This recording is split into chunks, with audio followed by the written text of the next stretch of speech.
আহলে হাদিসের নাম নিয়ে অনেক মানুষ আজ মানুষকে ধোঁকা দিচ্ছেন। এখানে আহলে হাদিসের নাম নিয়ে নতুন কিছু মানুষ যারা তৈরি হয়েছে শুধু ফিতনা তৈরি করে। এ আহলে হাদিস না, আহলে খবিস। আরে নগদ মিথ্যে। মানুষের মতামত ত্যাগ করে কোরআন এবং সহিহ হাদিস মেনে চলে যারা, তাদের নাম আহলে হাদিস। প্রিয় ভাইরা আমার, আহলে হাদিস বা সালাফি বলতে ভিন্ন কোনো নয়, বরং কোরআন এবং হাদিস ও রাসূল সাল্লাল্লাহু আলাইহি ওয়াসাল্লামের সাহাবীদের আদর্শের আলোকেই যারা ইসলাম জানা, মানা ও বাস্তবায়নের কথা বলেন, তারাই হচ্ছেন আহলে হাদিস বা সালাফ। আহলে হাদিস মানে যারা কোরআন এবং হাদিস মানে, আহলে হাদিস মানে নবী সাল্লাল্লাহু আলাইহি ওয়াসাল্লামের তরিকা কোরআন হাদিসে আছে মানি, এরা হলো আহলুল হাদিস। বোঝা গেছে কিনা?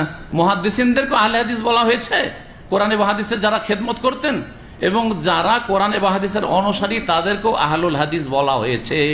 আরব দেশগুলিতে ওদেরকে সালাফি বলা হয়, সালাফদের অনুসারী, সাহাবায়ে কেরামদের অনুসারী, তাবেঈনদের অনুসারী, চার ইমামের অনুসারী, এক ইমামের অনুসারী না।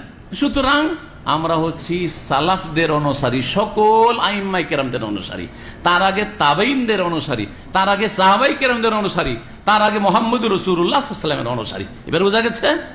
এটা হচ্ছে সালাফি নামের কারণ, এটা হচ্ছে আহলুল হাদিস নামের কারণ।